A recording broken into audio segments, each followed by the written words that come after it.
Yeah, let's do it. It's a great And what does it conversation. what does it Good morning, mean? everyone. Morning. Good morning. Morning, Tina. Internet problems. Well, What does glad it you made it mean on to time. be in the book of life?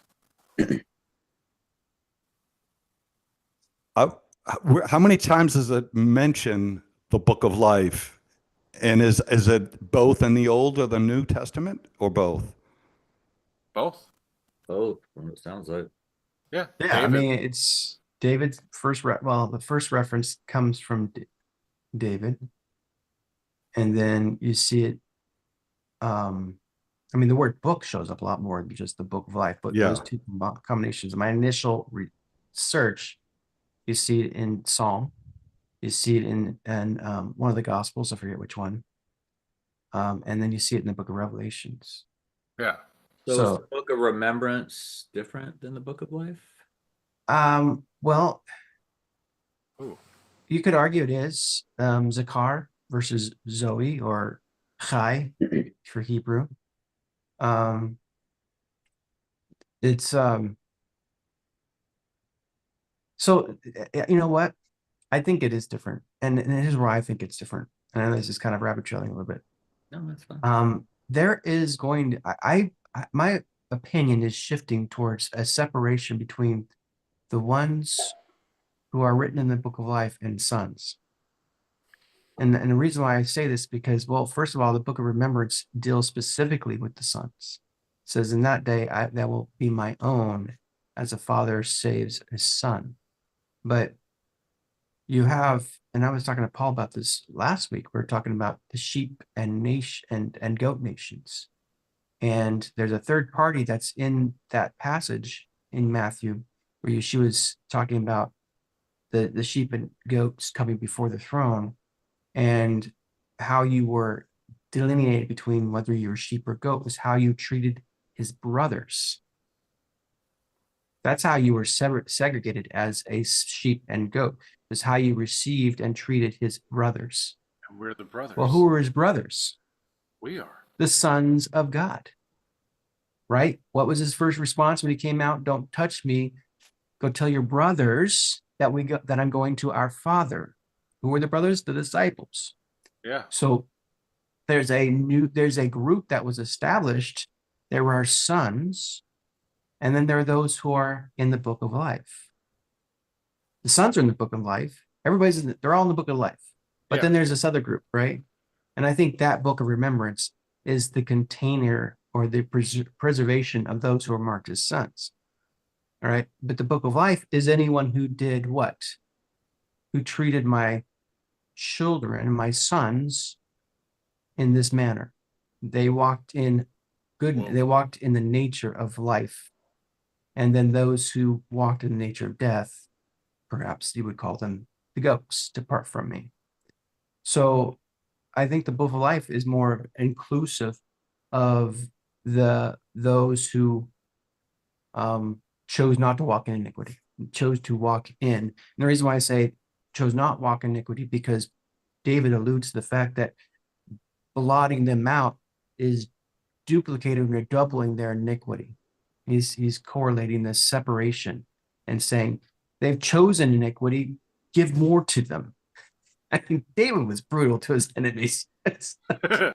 A bit. It's not enough just to blot them out, double their pain. So how different would that be? Because it just reminded me, because I think we all have that spirit of David. Anything on the face of the earth below the sun, all the malevolent corruption and the dark ones, Father, pluck them out. Blot them out. Get them off of this realm, so then, as it is in heaven, on earth. Now, and you guys know, we talked, this is not having a go at flesh that allows the malevolent darkness to remain, and they choose to do concretely bad things. Right. It's that cooperation and the arrogance, the mocking, that big love in his kindness, his goodness, is sitting back and not doing anything. That lie is over, and that dragon's been slayed. So again, I don't know where that ties in the harshness of David and his enemies. I think we need to have the same resolve when it comes to things, whether it's, just politically left or right. We've seen some things governmentally, the darkness and the corruption and the hypocrisy is just, it's off the chain. We have a right as sons to say, it's got to go.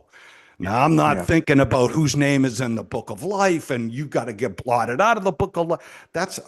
I'm not saying any of that, but I think as sons, we have the authority now to call it. We see what's being done and we have, Father, that's not right. You're right, my son. Thank you for trusting me that I'm doing something. Thanking for just staying in relationship, loving me, loving your fam, loving you, teaching my sons and daughters how to love big love, how to practice loving big, how to get and stay lovable. So that I appreciate that. We get a little bit of insight into David's traffic talk. Yeah. Like he just got cut off by his enemies. He's like, burn that sucker out of the book of life. And now, his dad probably checked him on that. Like, hey, hey, slow down there, buddy. I appreciate your fervor, but I got this. Stop. Just bless him. Just bless him. I don't know how the conversation went. Here's the wild thing, though. But see, underlying all this, there's an undercurrent of our passionate Father who carries a zealous fire, a fire that's of wrath and anger. We can't disconnect that from him. To do so is to worship something other than our Father, is somebody else. It's just not him. If you sever that out of him, he ceases to be who he is. And you can't discount the same brother of ours who came up to a fig tree and cursed it because it didn't have fruit in season. He did something that was very violent in the spirit realm when he cursed and spoke death over something. I mean, was it he in doesn't season? do that. No, it was out of season. Right, so it was out of But season. as a son, he makes it even more expected bombastic. to have received fruit from it, right? Yep. And then there's also an area that people kind of glaze over. It says when you forgive, there's basically, we've been given authority to forgive and to withhold forgiveness. Now, we're growing up in church saying you always need to forgive your enemies. And it's true. We need to forgive 70 times 7.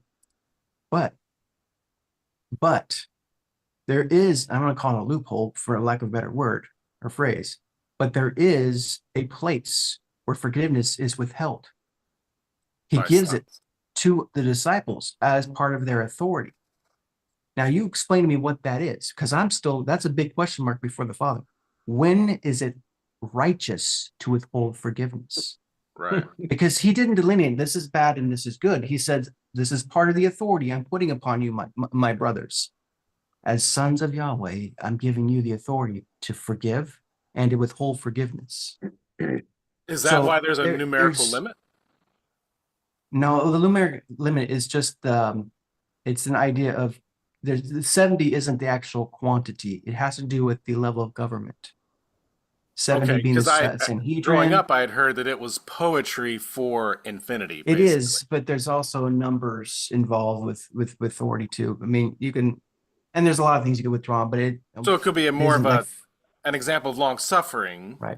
It isn't like saying you can forgive 490 times and then you're done. I mean, right, but so the idea would be long suffering, but you're buttressing that on the other side, saying yes, but there's also a limit. There is a time when it has gone beyond the infinite number. Right. Well, and I don't know. I think we're far from that place. Sure. Obviously. I know I am. But it does exist there. Paul, in his writings just said, enough's enough. We're done dealing with people. Let Satan deal with them. Right. Yeah. There's That also is, that you know, that Christ says, shaking off the dust from your soles of your feet when they don't receive you in peace. yeah. You know, there's a whole nother mystery in that. Um, then I did look up the Hebrew words that correlate to the lake of fire. Yeah. And essentially it's this idea of being tossed into the arms of a mighty chaotic power that An rends adversary. and basically destroys. And it's Esh. In Hebrew, fire is Esh, which is Aleph and then Shin. Aleph is that strong leader Yep. that Son. rends or fire or teeth. The ancients, it's teeth that tears apart. So you get this idea. It's not just like you're going to go burn in a lake. You're being handed over to this very destructive force and energy source that is all consuming and is maybe even beyond wrath. It's just like being cast into the sun. It's like you have no sunblock. This is going to eat you up, eat you So alive. not a refining fire. I think Not- that is because It's a combination of Yeah, depends on how Yeah. you're receiving the it. Father is always redemptive, I see. even in Okay. that. So the fire is going to burn the shaft and everything. I mean, you still have the choice. If you don't want to change, if you still want to buck the system and go, man, more power to you. You're gonna lose. I mean, it's that's what judgment. The Father's judgment is actually a lot of times is His mercy.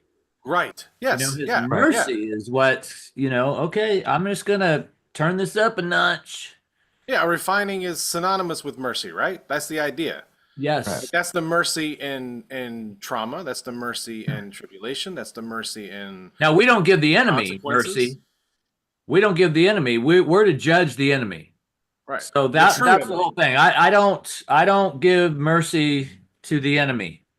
He is my enemy. Jesus paid for it all. Death has no sting. That is not right. So we have a right to be able to go, no, that's not right. Well, which But is why then he laid a as distinction. sons, we do. Yeah. As sons we do, but he laid the distinction then that what I'm talking about is our enemy. And if so, would Right. he say, if I say he is my enemy, would he then say, no, he's not your enemy, but the spirit he is reproducing willingly onto the earth, that is your enemy. We And- don't forgive them. That is Right, we not don't a forgive forgiveness. them. And my actions then may act on the spirit that is being released. At the same time, I'm also releasing that on the he that is releasing the spirit. So they may not look any different. But in the bigger picture as a son, so there's a point in time, where you're withholding forgiveness. So what does it mean to blot your name out of the book of life, if we can go full circle?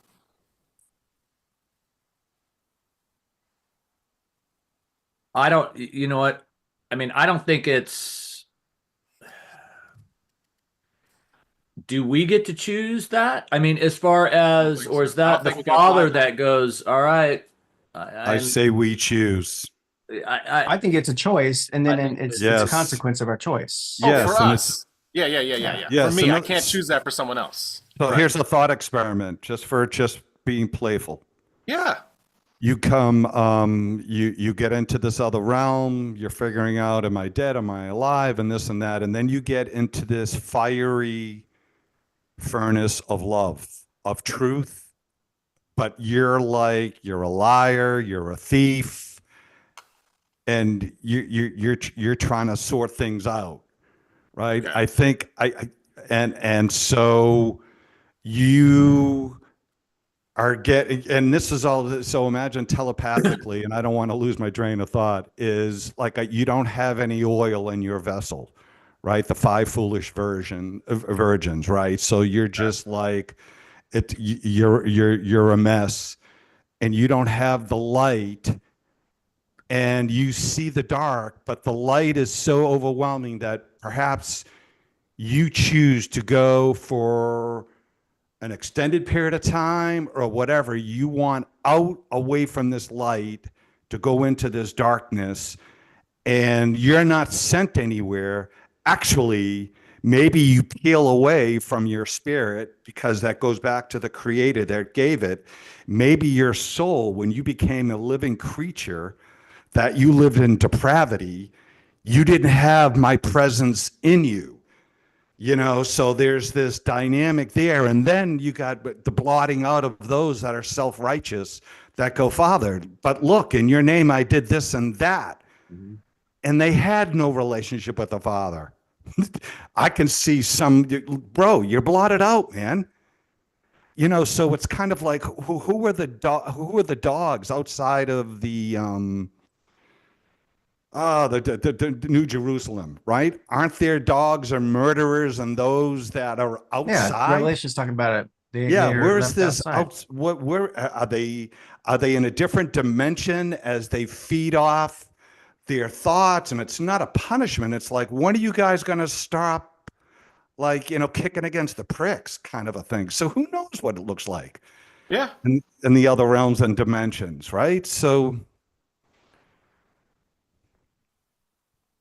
Well, and it's the idea of like a lot of the visualization that you see in scripture is this, again, separating out, because in Chai, again, you've got the wall, the Chet and the Yod, and the Chet is the picture of a wall, like a tent wall. So there's a division. Matter of fact, it translates as divide, separate, right?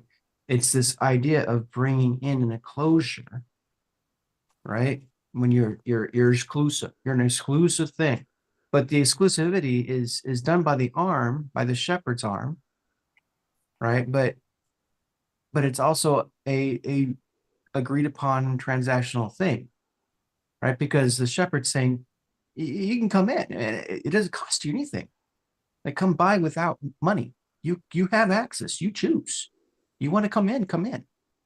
But if you don't come in, you're cut off.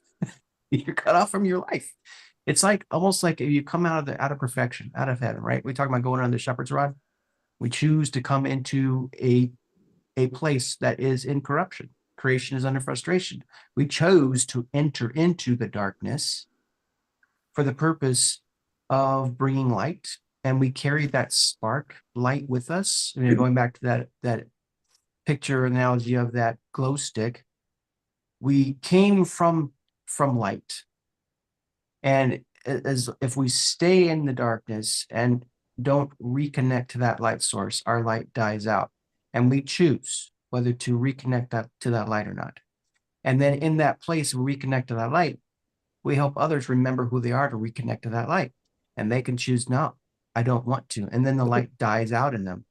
right, And then it's not that they're in the darkness, they become darkness right, because their choice. right. And so it's dark not because it was dark, it's dark because there's no light in you, because you choose to. And that's what Paul says in Colossians. Is it Colossians?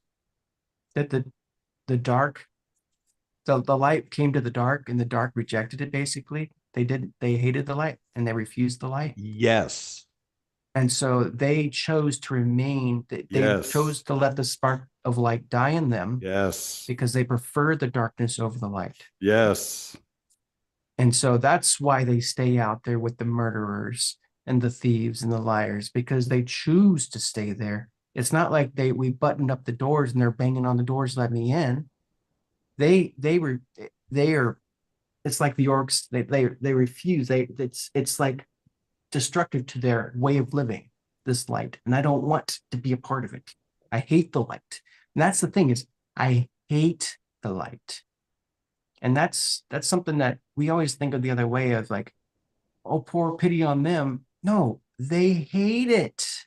They don't want to be a part of it. It's Why not that is that? Father's like, What? stay away. It's Why not. is It's like, that, come, bro? come. No, I hate you. Why is that? Why do you think that is? I got the I think answer. it's Stockholm syndrome, Okay, maybe that's tied to character. right? Your I think character, your name, your identity is your character. That's it. We're seeing everybody's character. and recognizing that fruit doesn't fall too far from trees. We're trees. We eat Right. fruit from other trees. Right. You And believe we're the lie of your seeing the father. fruit on each other's trees, whether you're blue or red, left or right. I mean, it's just, we've got to get out it. This is a character deal.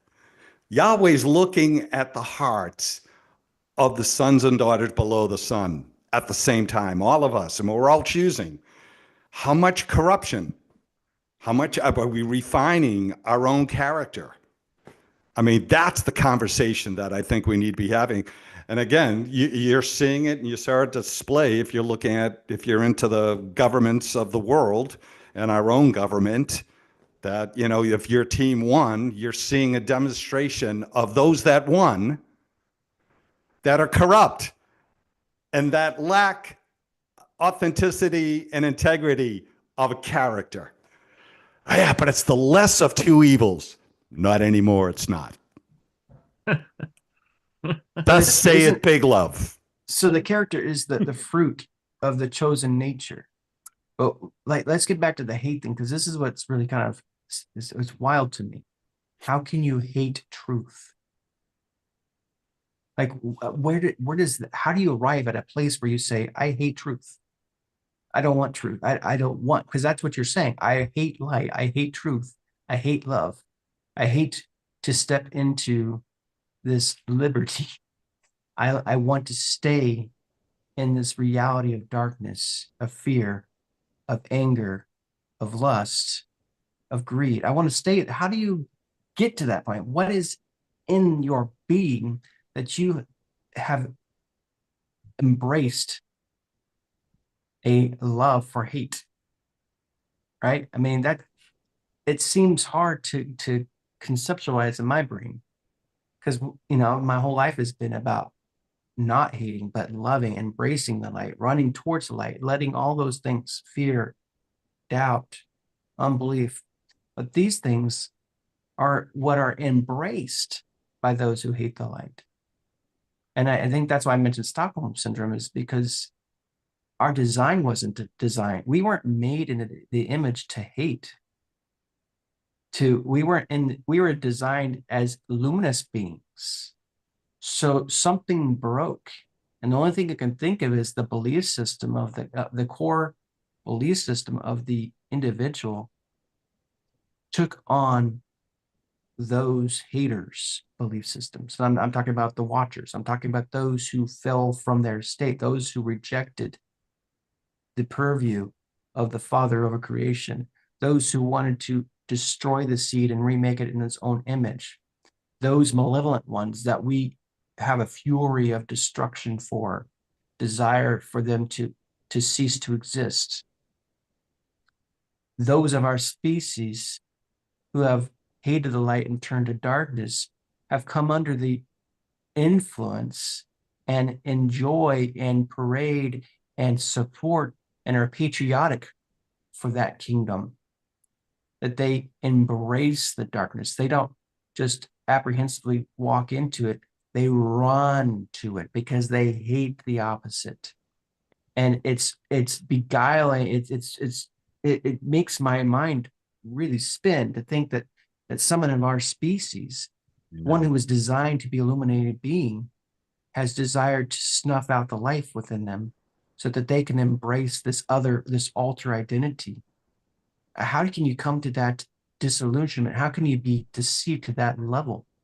But yet there are those that run about like that, which I think is the miracle that exists, that even they can still be reached while there's yet time, right? And I think it's wild, but that exists. And because how can you sex traffic kids? How can you embrace just murder outright, cold-hearted murder? How can you embrace the extinction of your own species? That's not natural. That's not the natural design of the human, of the mankind, of this being. It's unnatural, but yet it's embraced. It's aggressively pursued by members of our species. that to me, the only thing I think of is they have fully drinking the Kool-Aid of the Maleficent ones, and that their hatred for the light is to the degree where Father has no but one response, and that's to pull another Noah event again, on them, their own flood, you might say. Yeah. The image has been so reduced, the spark has been snuffed out to the degree that he cannot revive it by their own choice. I think a lot of that comes from, I'm just gonna childhood trauma. Yeah. I mean, yeah, I understand you're going to that. Yeah. I my wife is, is heavily involved in some of these kids at her school, and my gosh, some of the the trauma that these kids, they're second graders, third, all the way to sixth grade. And oh my word, there's a boy right now that just came in, sixth grader, that has been abused by the system, got pulled out, and the crazy thing is, I mean, there's just been some crazy stuff. Like that, like there's a dad right now that every time, especially right now, that if he doesn't do something like, did you do your homework? He throws a Christmas present in the fire. Wow. And they don't know if it's, that he's still trying. But my wife said he's the sweetest boy. It's her favorite boy. But at the same time, it's just like, so these things, so this is where the enemy, he don't care. He don't play fair. This is where we hate the enemy. Oh my gosh. Absolutely. This is where we hate the Yeah. enemy and love the person in the midst of the stuff that they're going through. And hopefully you can bring them on the other side, because what happens is, I mean, same deal. We look at Hitler. We've been watching this whole documentary thing on Hitler. He didn't have a dad that loved him. He Right. didn't, he was abused. He was, and so, you get this seed and it all goes into the bitterness.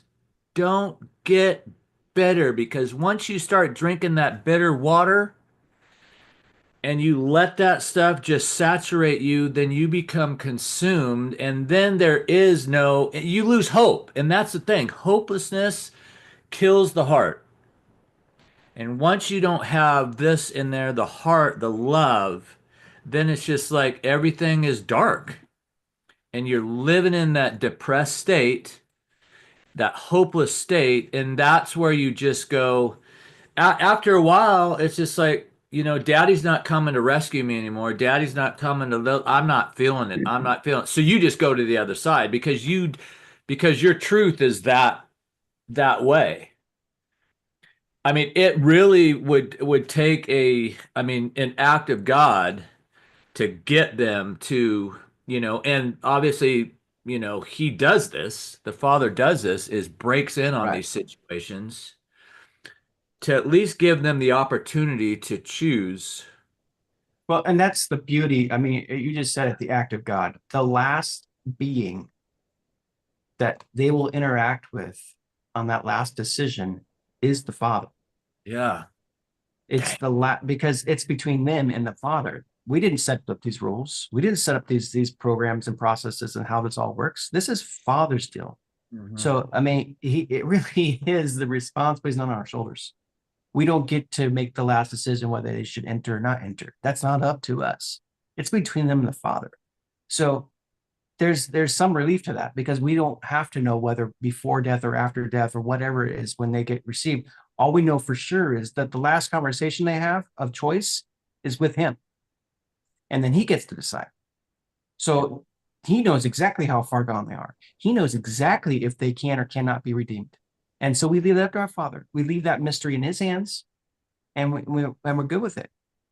And I think the beauty is that even in the depths of their despair and depths of deception, his ability to break in that moment and have that one last conversation, if it's to be the last one, Yeah. only he knows. but he has the ability to break into the deepest, darkest place in them and have that conversation. And let You me know, how add to far was that. Paul gone away? How far was Saul gone away before he needed that break in? We don't know. But I think that's in the Father's hands, and I think I'm good with that. I was just going to add that sometimes, like Papa doesn't get there at the end because oftentimes he speaks through vessels like us. And then we were the bridge, right? And so maybe like when you talk about, because of course, the counter to the Hitlers, and listen, we've all been traumatized, but I haven't slaughtered, blah, blah, blah, blah, blah, blah, whatever. You're not getting what Paul is trying to say. It's the brokenness and not being exposed to the right relationships that had the light that were able to break the things off. And that to me gives me a reverence and a fear that I don't want to. So you're telling me that Right. I'm responsible for not only what I say to somebody, but how I say it? Mm-hmm. Because that frequency doesn't come back. And it's like, wow.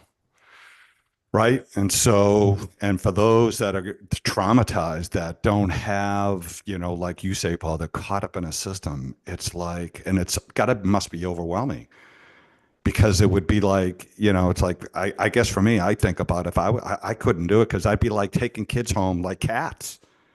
I'm bringing kids home. What do you mean? You just got arrested for kidnapping. You can't.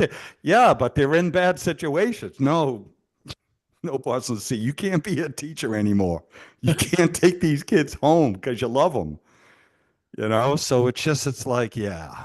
So it's just, the good news is once we wake up, we can help others wake up and begin to, what can I do to help others get on the path as I'm trying to figure out what the path is. So, yeah. Yeah. Yeah. I Well, wanted and to, I think. Oh, go ahead, Tina. Go ahead. I wanted to say something where Paul was talking about the trauma and the things that kids are going through in their home life and all of that. And it's so true. Um, and then they grow up and then they're trying to have normal lives.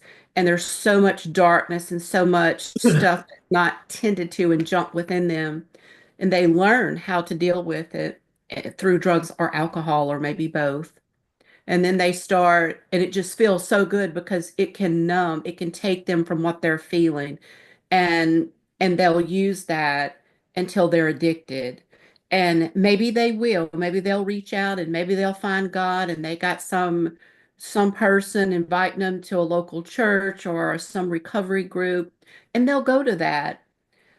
But it's hard for them because now of the addiction to stay in that light, in that environment, in that love, because the trauma is not dealt with. And the people usually in a lot of these groups or in the churches, they don't stay in that long enough to build relationship with Yahweh, with Yeshua, with Ruach HaKodesh. They just Yeah. don't stay there long enough to build a relationship that can be more and greater of a frequency than the numbing of the addiction. And we know we're in a season right now where people are committing suicide. Yesterday I looked at Facebook, and between yesterday and this morning, I've had not people that I personally knew, but it's close enough. It was on my feed of two people in my area that committed suicide. Adults that Hmm. left children. No, three. I think there's three. Oh, my heart's just been going out for this. And it's such a cry for help when and then there's GoFundMe pages to try to help because it was such a shock. People didn't Wow. see, or in one case, it was like, hey, we didn't even see this coming. It was a friend we went to school with, and his daughter's fiance, and left behind four kids, You know. was engaged, about to be married. and he says, "Hey, I didn't even see it coming." And so sometimes they hide this stuff so well. But yes, there's that darkness and then there's the light. But sometimes what's in the darkness far weighs the pull of that which is of the light because they haven't built enough light and relationship to be able to pull through. Yeah. I mean, there's times that I even feel, man, what is going on? I'm feeling depressed today. And usually it's because I've been so wrapped up in the world, I haven't spent time with my father. And I've been doing stuff and I have to stop and have to pull back and I have to pull back into him and pull back with my peeps so that I can the light can rise and the energy of that can rise so that it dispels the darkness that is in. But if you don't know to do that and you don't have those people and those people are you just can't realize it, well, no, I'm not dealing with an addiction either. But if I had an addiction pulling that, okay, you're feeling a little down, let's just numb it, let's just medicate it, let's do a little meth, let's do a little, let's drink ourselves until we're oblivious or whatever. Um, so that was my little input from just listening to some of I have a this. question about Mhm. that because you just started a train of thought here. Is does our light stop when our body ceases to walk in animated motion in the earth, goes back into the ground? Is our physical existence directly related to our light, the life? Here's a thought that I'm thinking about. Yeshua says, better to cut off your hand than to go on living or to lose your life because of your hand. And the hand's a physical thing, right? I mean, better lose your eye than to lose your whole body, your whole life. I think, and I'm thinking in terms of suicide. I'm thinking that this idea that when someone takes the life out of the body or causes it to cease to continue, the light within them isn't extinguished. I don't think that it's associated that when you take your life, you extinguish the light, this God spark, because that God spark was before you even enter in your body, right?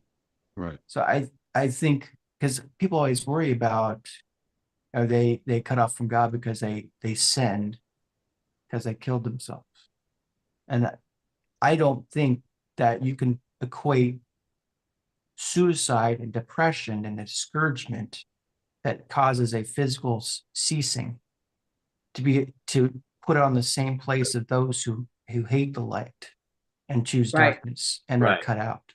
Right. I think I think that despair and discouragement are definitely diminishing the light, but I don't think it kills the light. I don't think that by falling into a discouragement, you cause yourself to cease to walk the earth, that then you are then cut out in our darkness. Right. And then you got to ask the question, you got to say, well, where did that thought come from?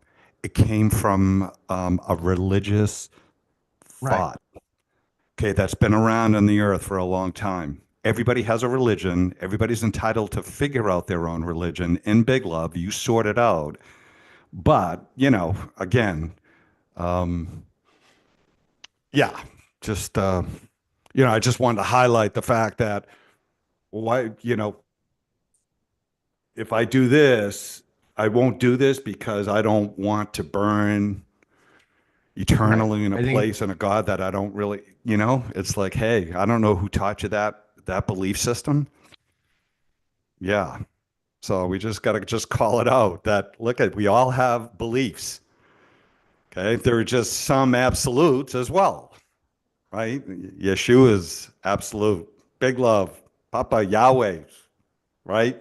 I mean, there are just some absolutes, but there are just some things that, just some mysteries you just have to be okay with for now and until you get more revelation.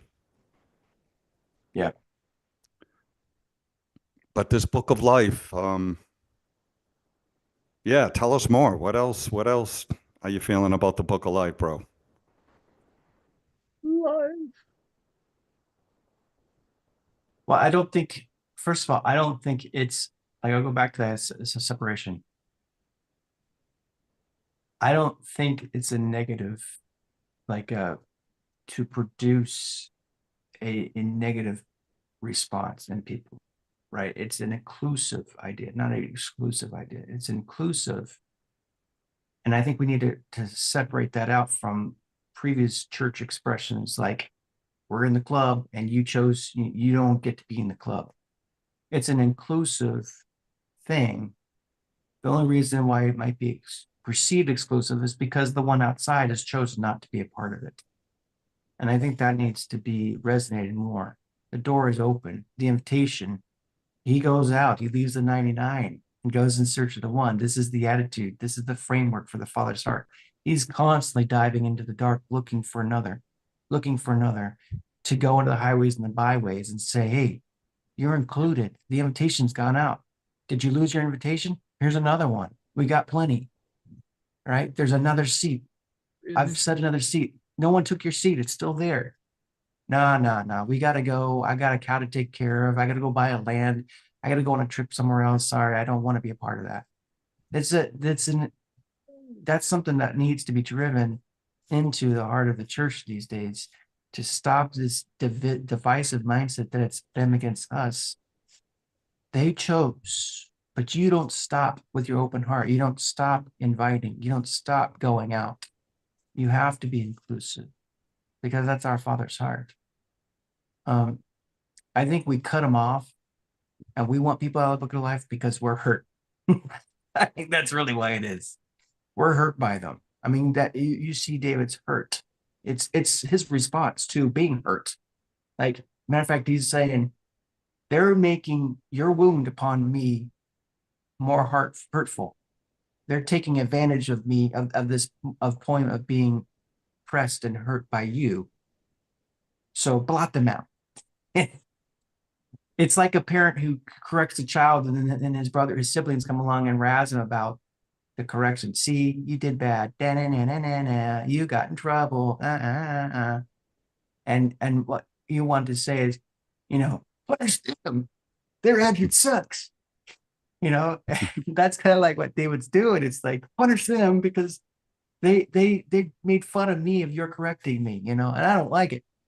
And I think the idea of blotting people out is this can come from this place of, I'm hurt by the way they responded to me. And I don't think they deserve eternal life. I think today they get cut off. and that I think reveals the immaturity of the son or daughter who have that desire to cut off their own species from it. It's hard because we're not talking about just calling names. We're talking about murder and utter destitution and things done to fellow man that just are unnatural to the bend of who we are, right? And being able to then even still speak to those monsters and say, hey, the invitation's still there, man. And they're spitting in your face and cursing you, and you say, I know. Because I know you're hurt. I know that it hurts. It's like Luke and his father. I know there's good in you still, while he's lopping heads off with his lightsaber and crushes people's throats with his hand. I still know there's good in you. And that's hard. It's impossible, except for the Spirit of God within us, the heart of the Father that resides in us to be able to speak. I don't know if any of us can do that, to speak that to a monster and have it with a genuine voice. I think we can definitely, with 100% certainty, say that we're speaking the Father's heart in that moment. And it's not just a good idea, but because justice is such a desire in our heart to render justice against the wicked, that for one to represent the Father in that moment, to say, no, the invitation is to come into the light, and they still spit in your face. I mean, that's Christ. That's the crucifixion scene right there. But don't we get to do, aren't we doing that every day in a sense that when we're taking in news information and it's, you got two sides, all this divisiveness and, Certainly. and we're seeing things that in our perception and our religious belief about calling out what we believe to be wrong, right? Are we not mature enough that we have the right? And how we do it is when we're in that relationship, I'm Right. not saying anything you don't know, bro. It says, Papa, do you see what I'm reading right now? Right. Dude, Yeah. you're reading through my eyes, right? So when you're reading the article, I didn't get distracted and trying to help Elon get to Mars. I'm reading the article that you're reading. So and it's resonating. And somebody talked about like sex trafficking, it's a big thing, right? Yeah. It's like, Papa, this Yeah. is not right. I know some, No. but it's different now. It's not like, so why aren't you doing anything? Right then and there, you just unplugged from the frequency of his love because you think you've got a perspective that big love doesn't have. And Right. this is the rub. Everything that's going on with the aliens and angels and demons and how do you Right. believe in this Elohim and this God that there's war and it's like, man, you're having a go at a God you don't even believe in, and it's just Right. and, Well, and I think it's my difficult hope because we is want it's to hate just the systems. huh? Right. It's the systems that we see. Y- If we Yeah, got one-on-one with a drug trafficker or a child, like we actually if you could stomach a conversation and yeah, have a one-on-one on the soul, an individual being, and have a conversation with them, how different would your attitude be towards them? Granted, get through the surface of what you did is heinous, but actually see the heart of the man right, or the woman that's doing it. right, See that we don't have that going on when we're faced with a global issue, a system, and we're seeing it in play, and it's decoupled from the personality, it's decoupled from the relationship. right, I think that's the trouble, is being able to look at the whole and right. yet still see the coupling. There's a relationship involved here. There's hurt beings, hurt people that are hurting people. And the father can see in through the systems and call out the individual heart and yet still destroy the system in the process. That's a good point, bro. And I've been dealing with that for a while. It took a while for me to separate. And I use my own family, myself, just like, we love, kids. We love our kids. We love everybody. But those that we love, it's okay to not like what they're doing. There's I don't love more or love less, right, on those people that are like not behaving like they should or think like us, and it's just staying in that frequency. I don't know where I was going with that, but just um staying in that love frequency. Yeah. And but at the same time, so so I know where I was going. So when you see a situation, something broadly in your government, whatever, in your town, or something that you can't control, for me, I had to learn that out of relationships, like, Papa, that's not right. And so you call that thing out, like Paul said, that's our enemy. The flesh, I don't get distracted. I'm not like, and going down and let me wipe that person's fevered brow. Maybe some people are called to do that in the middle of an article. So I'm calling out the darkness and the corruption. I'm agreeing and I'm saying thank you for your judgment on that deal. Thank you for the justice that's being released. I don't know how it's going to play out. I don't know who you're going to pluck off the planet. I don't know who you're going to pluck out of the positions that they're in below the sun, what you're going to do with them on the personal side. I'm not having a go with them, Lord. Do what you do. Man, I'm releasing the fire of love in all of it. But over here, these jabrones that have been feeding off to the dust of the flesh of my companions that have cooperated and even embracing it, I call it out. Call it out. Catch their feet in the net which they have hid, in the very companions that you love that are walking in deception. I mean, I don't know if I have to go you know, any farther than that, but I just don't want. It's like the lobbyists, man. It's like the unseen lobbyist between the group of people that are acting in a behavior that's is alternate than what the father. It's like you don't call out like my boys. They get spun up into this bickering and chewing on each other, and it's like, what just entered our house that I didn't see, that I can't see, but I know is here? It's like I want to put that, as you call it, the jabron, that jabron in a headlock. Yeah. That's the lobbyist that's going between my sons and Yes, trying sir. to stir up contention. That's the thing we're out against. That's it. And we have to separate those bones out of the meat. We have to separate those jabrones out of the mix so that we can bring. And that's what Yeshua is doing when he speaks shalom. He's speaking to those guys and saying, silence. And then he addresses the heart issue of the sons that are bickering, right? That is what we divide out. That's the discerning, that's the judging. It's Right. speaking to the entity in between, Right. the unseen lobbyists Right. that are getting their trade in and getting what they want out of the two that are bickering, and I think we have to be able to have eyes to see that when we look into Congress and we see the den of thieves, to see the entity in between them that's going back and forth and causing this synergy to occur where they can rule and reign in that house unseen. And we want to hate and make us hate the men and the women in the seats. Nope. We have to discern with eyes and say, I'm not against you or you, but what's sitting between you two? Yeah. It's so That's what we let me judge, just, and so let let's that call house fall. let's call that out. So Speaker Johnson, we love you, bro. Don't know what you're up to. Okay. But whatever is not of our Father, we're calling out. And nobody in the government to come is getting away with what you've been getting away with and how you've been deceived, Right. and calling this out in every government. And it's all happening on the face of the earth. We know, And if you you've see what's traded into going that- on in the nations. I don't know how Right. much more you need to see, but that's okay. But wait, there's more. And the 2025. fallout may be you lost your influence, you lose your money, you lose that whatever you got in that trade because that system's broken.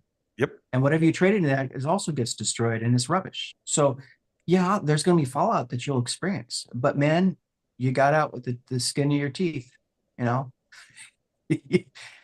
you came out naked, but at least you came out, right? Don't get caught up in the fallout of this thing. That's flee for your lives, even if it's just in nakedness, but don't, and I think that's the thing is when you speak these things out, yeah, there's going to be repercussions on some of these people that did the deals in the back room. But hey, rejoice, your name's in the book of life, buddy, Yeah, man. because you don't want to see what's on the other side. You don't want to go where they're going.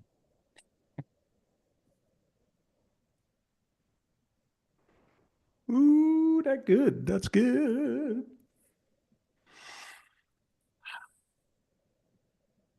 Yeah.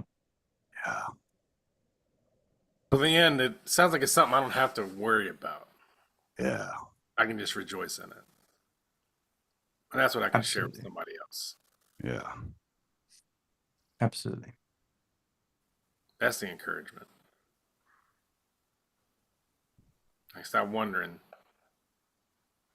Just focus on celebrating that you're in it. If you can celebrate that you're in the book of life in a genuine spirit, you're in the book of life. Yeah. Thank you. On I that. heard Charnel on a place where she was talking on one of her podcasts, and she said the Father had revealed to her that love is a high frequency, but authenticity is a higher frequency.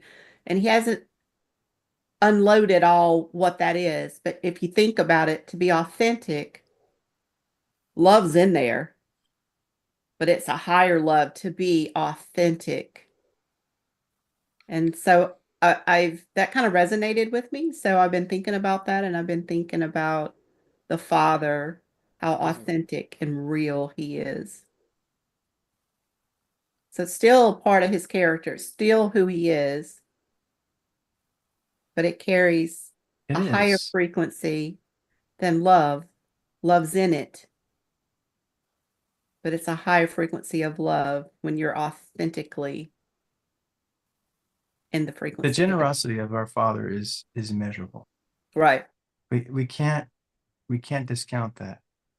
Even in the judgment, we have to believe that his level of generosity that preceded that judgment in the negative was more than that person deserved. Immeasurable amount of generosity towards that being who he still had to be true to his name at the end, whatever end, or in that moment, that his judgment is small compared to, or the amount of effort he put into the judgment is greatly insignificant to the amount of generosity and love he's been pouring out to that being previous, prior to, constantly pouring out himself, constantly going, constantly taking it on the chin by that person, being spat in the face, being ridiculed, being misunderstood, being derided.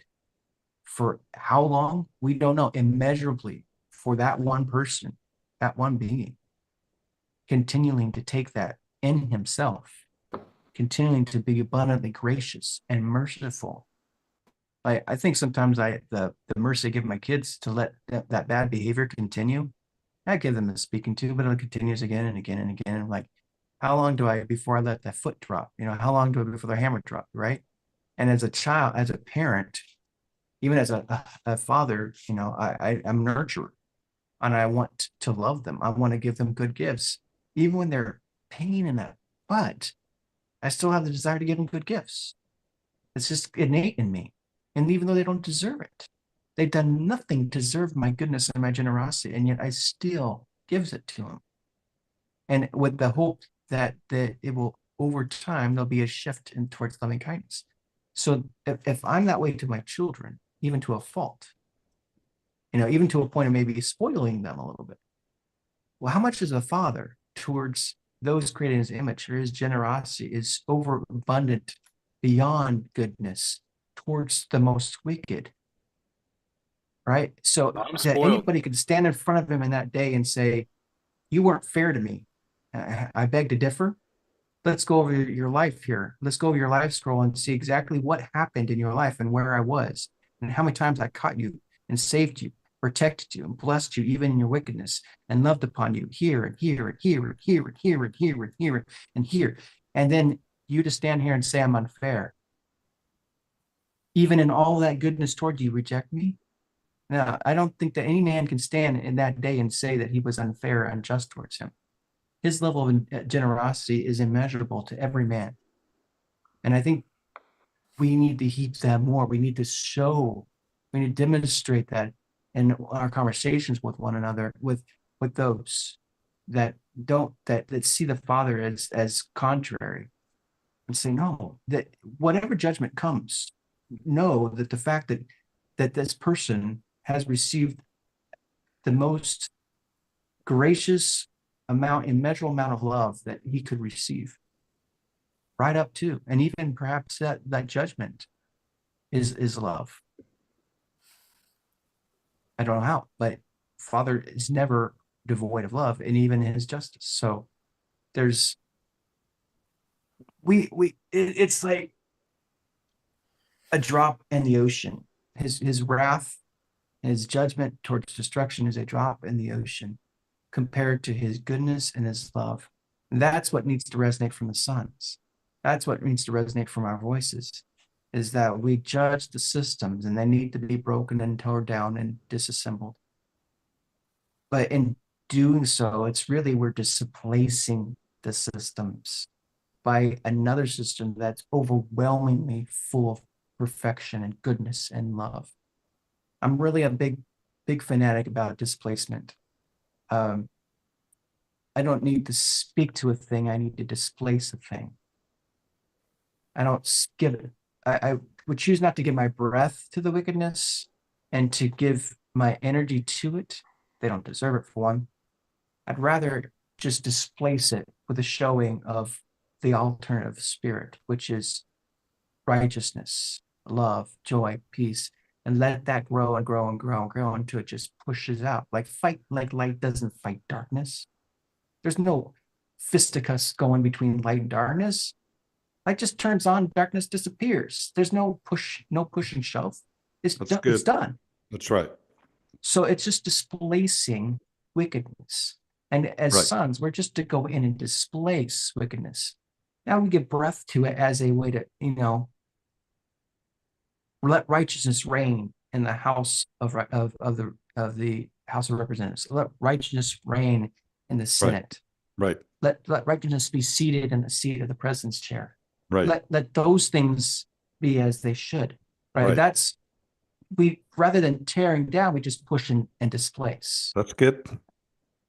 And I think that's more energetic. I think it's more life-giving. I think we come off feeling more clean, more excited, more full of hope, because instead of getting dirty in the fight in the mud, we're just pushing through. We're displacing, and so there's no fight at all. I think that has longevity. The other is just, it gets exhausting after a while. We just push in. It accepts a amount of time that it's wild. I just heard a little fact about this, about the speed of light or a photon. It takes 8 minutes, they say, to travel from the sun to the earth, light. But for the photon itself, it's instantaneous. There is no time between the moment a photon is birthed in the sun and when it illuminates something on earth. That's good. For the photon, it's instant. Yep. So good. So the idea of displacement is an instantaneous displacement. It's a creation act. So when the light shows up, there's no forcing of an outcome, because when the light shows up, the creator of the light will desired outcome, right? We just have to be the light. We don't have to try to make things happen. Yeah, it illuminates. Right. It creates what happens. It creates what happens. It is. Right. That's good. And of course, we always end good. All right. So go be light. Let's go be light. In this Flame season, on. let's be Just light. shine on. Rejoice that your name is in the book of life and be light. That's it. And then go create something. Or keep creating. Go light something up. You're doing it. All right. All right. Well, we love you all. Yeah. It's been a good hour. Good hour. It's always good. Shine on. Flame on. Flame on. Merry Christmas. Happy New Year. Happy New Year. Yeah, 2025. Love your family. Yeah. Yep. We won't be on next week, or take a break next week. Yeah. Enjoy your families. After the jump. We'll catch you on the other side. Love you all soon. Bye for now.